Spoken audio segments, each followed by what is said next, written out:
Good morning class. Today we are going to start a new chapter which is redemption of debenture.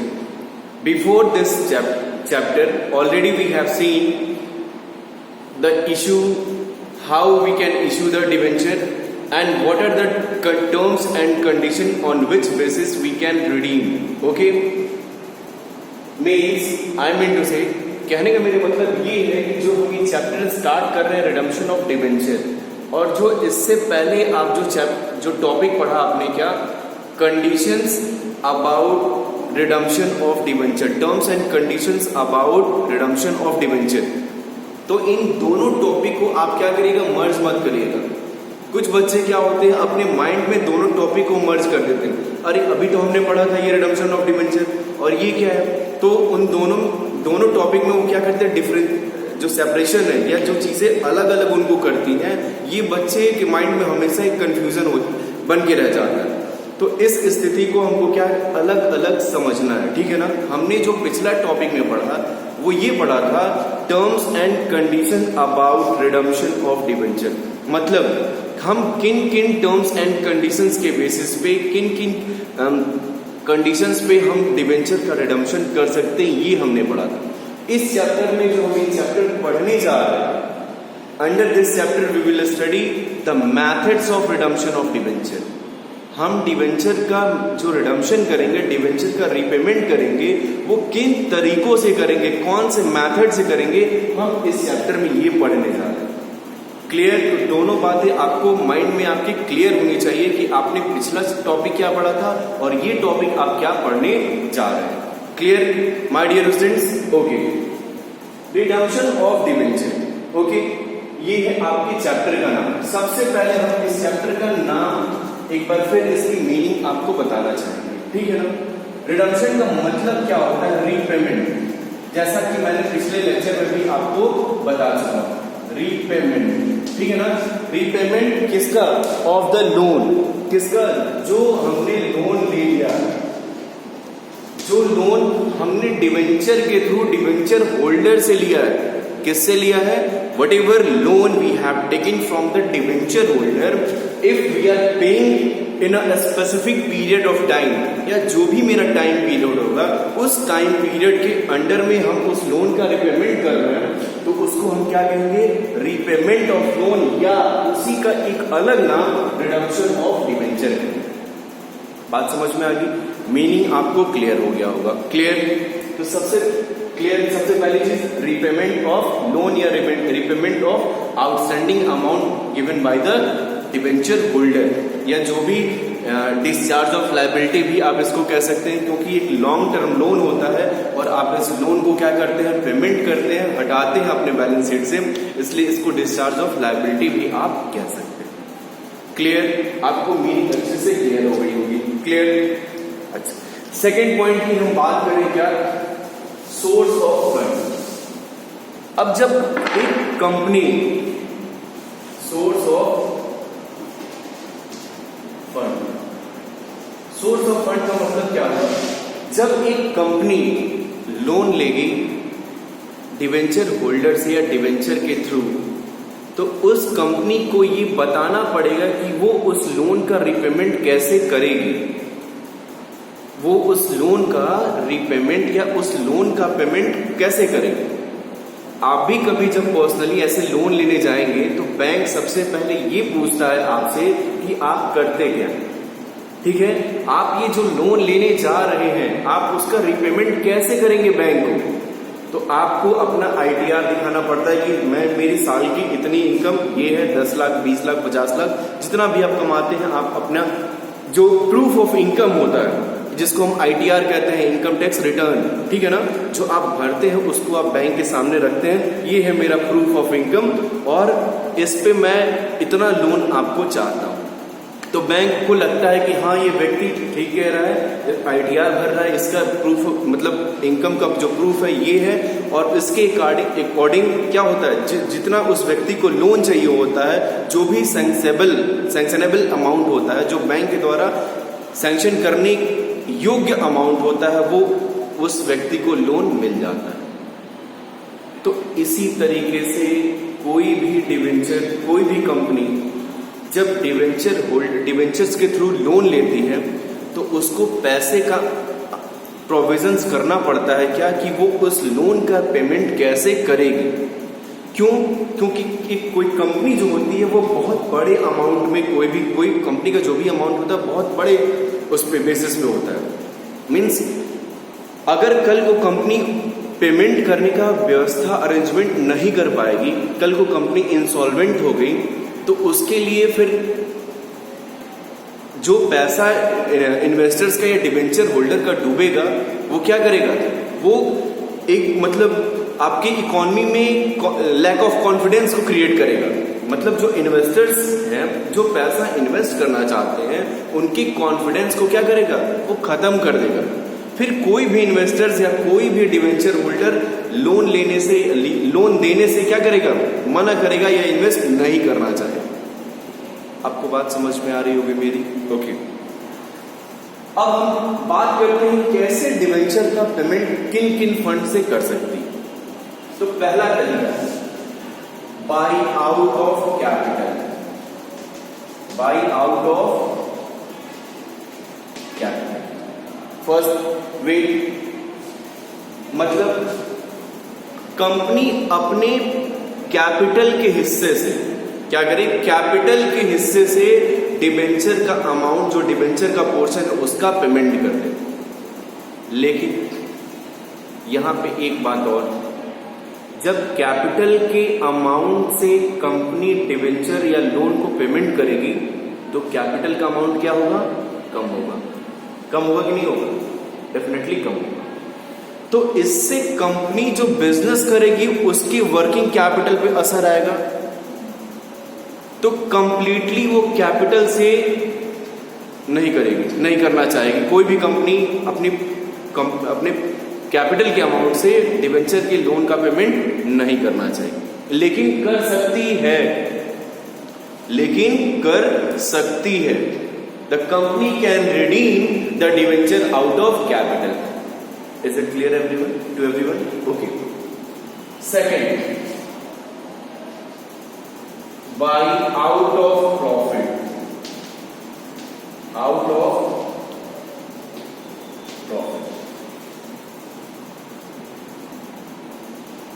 Out of profit you are saying here, company अपने debenture का 100% redeem कर सकती है अपने profit में से। Company को जितना भी प्रॉफिट हो रहा है उस प्रॉफिट में से कंपनी क्या कर सकती है, 100% डिवेंचर का डिडम्पशन कर सकती है। क्लियर हो गया? Third point, by out of capital और आउट ऑफ प्रॉफिट। या तो थोड़ा पोर्शन कैपिटल से करें या थोड़ा पोर्शन आउट ऑफ प्रॉफिट से करें। ठीक है, चलिए अब आपको इन तीनों कंडीशंस में मैं एक चीज और बताना चाहूंगा। थोड़ा सा डीप में हम जाएं, खैर बताने की जरूरत नहीं है, लेकिन मैं थोड़ा सा डीप में चलता हूं। क्या है बाई आउट ऑफ कैपिटल? ठीक है, तो कंपनी को आउट ऑफ कैपिटल में करने के लिए अब यहां पे एक ऑर्गेनाइजेशन है सेबी। सेबी का क्या होता है, रोल यहां से शुरू हो जाता है। सेबी मैं आपको बताना चाहूंगा इस लेक्चर में, जैसा कि मैंने पहले भी मैं बता चुका हूं सेबी कैसी संस्था है। SEBI, full form of SEBI, the Security Exchange Board of India, which has been established on 12th April 1988. Okay, the main objective for the establishment of the SEBI is to protect the interest of investors by Central Government of India. ठीक है ना? मैंने क्या बोला, ये जो सेबी है क्या ये भारत सरकार द्वारा, गवर्नमेंट ऑफ इंडिया द्वारा बनाई गई क्या है, एक संस्था है जो 12 अप्रैल 1988 को क्या हुआ, इसका एस्टेब्लिशमेंट हुआ। अच्छा, इसका एस्टेब्लिशमेंट करने का मुख्य उद्देश्य क्या था, जो मेन ऑब्जेक्टिव क्या था, वो ये था to protect the interest of investors. यानी जो भी इन्वेस्टर्स हैं, पैसे को इन्वेस्ट करने जा रहे हैं, वो जो उनका इंटरेस्ट है, जो उनकी प्रॉफिट है, जो उनका कमाया गया धन है, जो उनकी प्रॉपर्टी है, जो मतलब जो इन्वेस्टमेंट में के फॉर्म में, उसके रक्षा के लिए ये संस्था को बनाया गया। ठीक है ना? तो ये जब रिडम्पशन ऑफ डिबेंचर, जब कोई भी कंपनी लोन लेती है तो सेबी अपने हिसाब से उसके चीजों को चेक करती है। क्या कुछ गाइडलाइन बनाए हैं इन्होंने? क्या गाइडलाइन बनाया है? गाइडलाइन क्या बनाया है, उस गाइडलाइन को हम यहां देखेंगे। पहला गाइडलाइन ये बनाया है, फर्स्ट गाइडलाइन, कि 10%, ये पहले 25% की अमाउंट था, ठीक है ना, लेकिन अब घटा के 10% कर दिया गया। कितना? 10% of the face value of redeemable debenture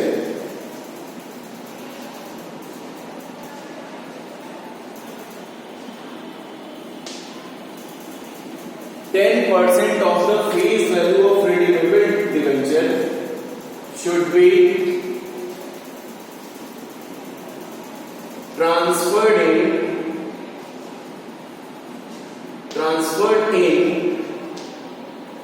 DRR account। ये सभी लोग इंपॉर्टेंट नोट है, लिख लीजिएगा। सेबी का गाइडलाइन है जिसको आपको क्वेश्चन लगाते वक्त फॉलो करना है। Clear my dear students? आपको ये जो सेबी की गाइडलाइंस है इसको क्या करना है? फॉलो करना है। ठीक है, पहला। अच्छा, अब हम बात कर रहे थे क्या? Source of fund. तो बाई आउट ऑफ कैपिटल में से दो तरीके की कंपनियां होंगी, लिस्टेड कंपनियां, listed companies and unlisted companies.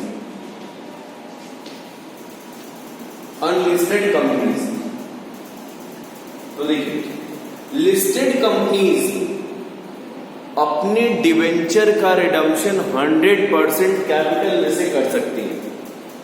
Listed company जिनकी मार्केट, जो आपकी stock exchange of India, stock exchange class 11 में आपने एक चैप्टर पढ़ा होगा या ऐसे भी आपने नाम सुना होगा। तो स्टॉक एक्सचेंज में जो कंपनी रजिस्टर्ड होती है उसको हम क्या कहते हैं? लिस्टेड कंपनी कहते हैं। Clear?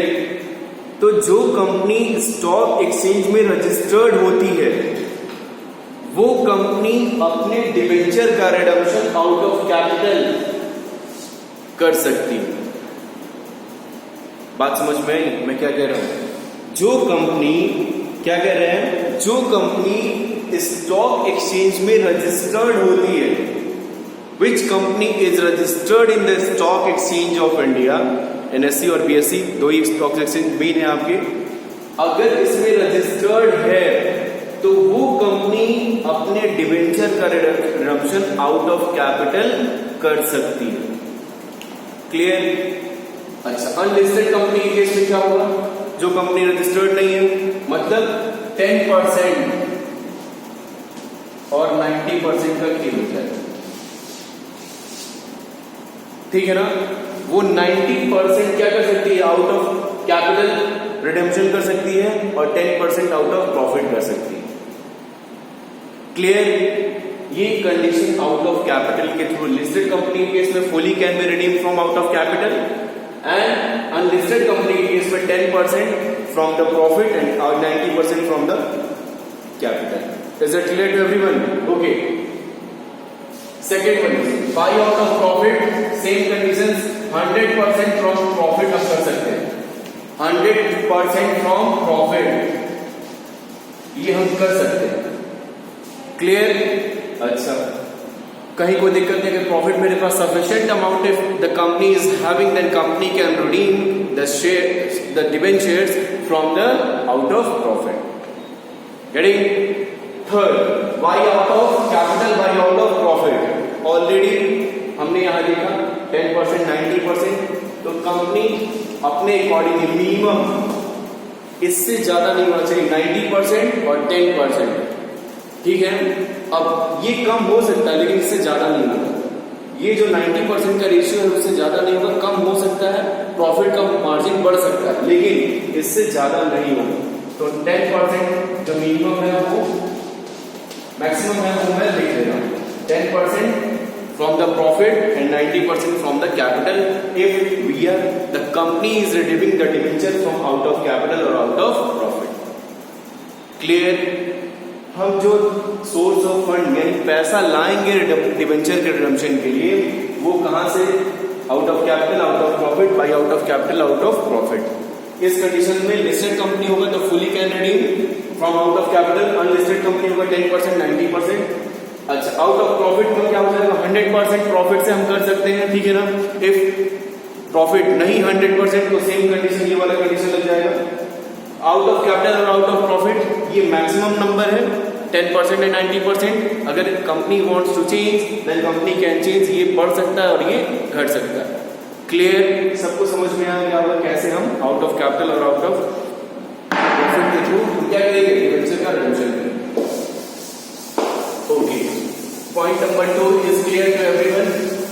Okay, point number 3, SEBI की अब आती है, सेबी की एंट्री होती है। थर्ड पॉइंट, सेबी की एंट्री हो गई 12 अप्रैल 1988। एक बार मैं फिर लिख दे रहा हूं, एस्टेब्लिशमेंट हुआ था for to protect the interest of investors, to protect the interest of investors, ठीक है ना। इस सेबी ने कुछ गाइडलाइन बनाया, गाइडलाइन बनाया हुआ किसके लिए, डिबेंचर के रिडम्पशन के लिए। पहला, फर्स्ट, क्या 10% ऑफ द फेस वैल्यू, जो मैंने यहां लिखा है लिख लीजिएगा, 10% of the face value of redeemable debenture should be transferred in DRR account. मतलब सेबी ये कह रहा है कि आपको डीआरआर अकाउंट क्रिएट करना पड़ेगा। अब आप पूछेंगे सर ये डीआरआर अकाउंट क्या होता है, तो डीआरआर अकाउंट का मतलब क्या होता है, डिबेंचर रिडम्पशन रिजर्व। क्या होता है, debenture redemption reserve. Okay, debenture redemption reserve ये अकाउंट क्यों बनाया, for the redemption of debenture. क्यों, हम डिबेंचर के रिडम्पशन के लिए जो अकाउंट बना रहे हैं उसको हम क्या कहते हैं, डिबेंचर रिडम्पशन रिजर्व अकाउंट कहते हैं। आगे बात समझ में। तो सेबी क्या कह रहा है, पहला कह रहा है कि भैया आपको पहले पैसा जुटा के दिखाना होगा, मुझे कुछ परसेंट कहां से आप पेमेंट करेंगे।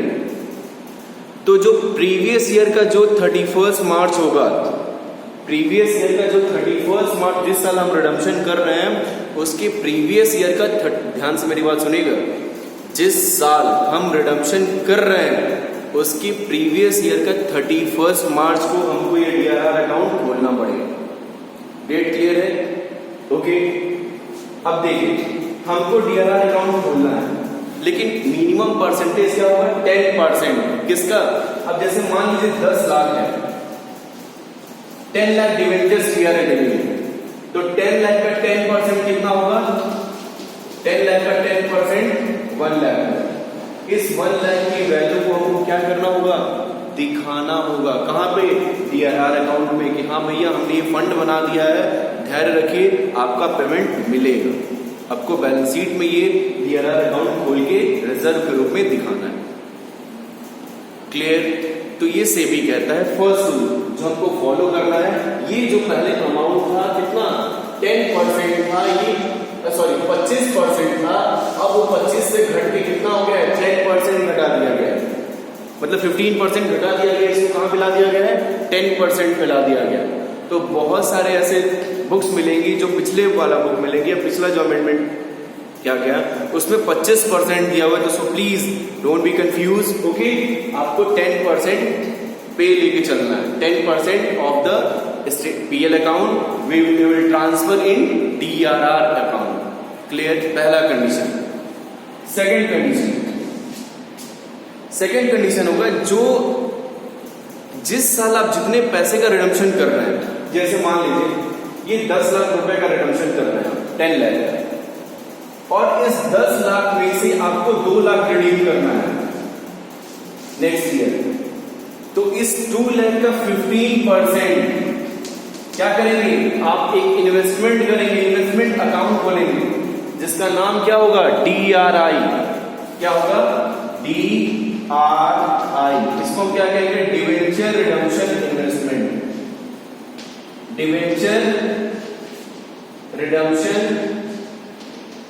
इन्वेस्टमेंट, ठीक है ना। डिवेंचर DRI अकाउंट खोलना पड़ेगा।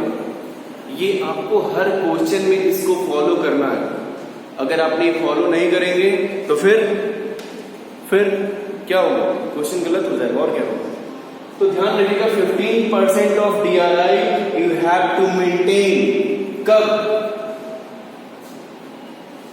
इन the starting of the financial year, in the first month of starting of the financial year, in which year you are redeeming the debentures.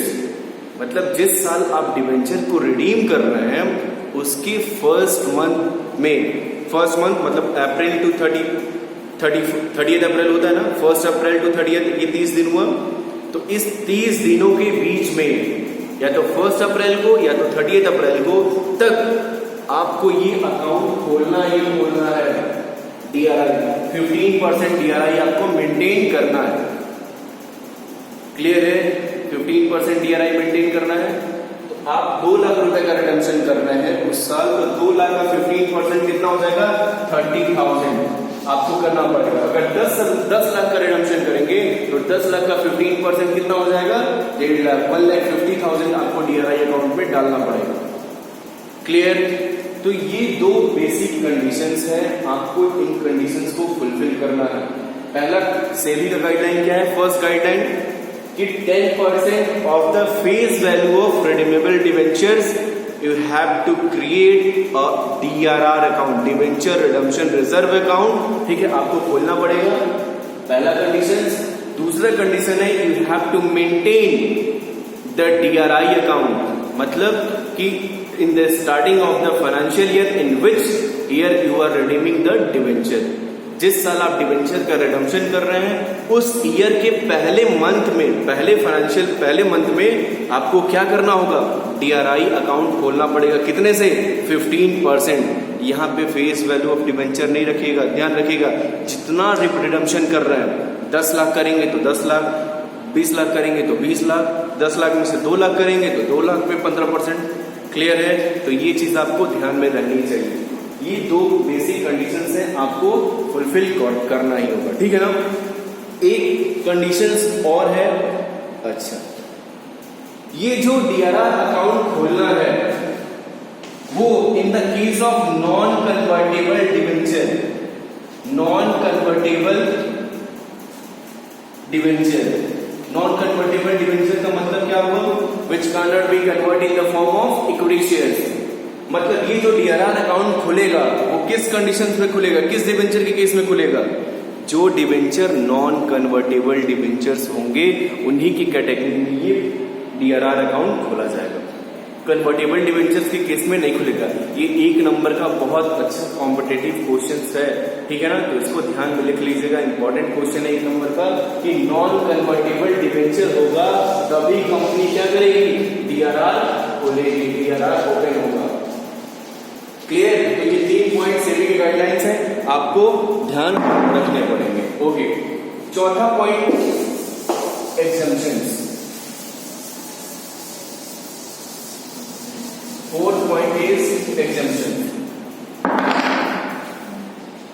Exemptions from the rule of, from the guideline of SEBI. ठीक है ना। सेबी की guideline से कुछ ऐसी संस्थाएं जिनको क्या मिला हुआ है, छूट मिली हुई है, एग्जेम्पशंस मिला हुआ है।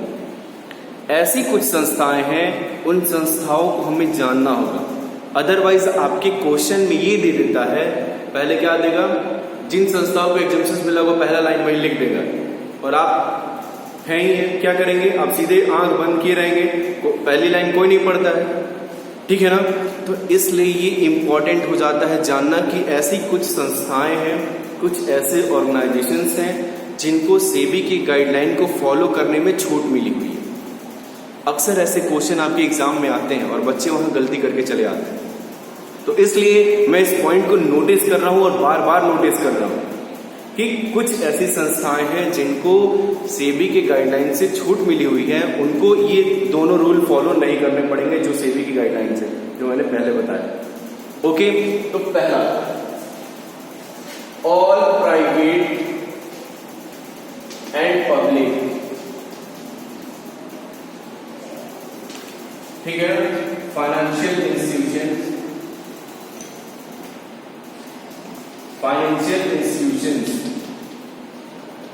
regulated by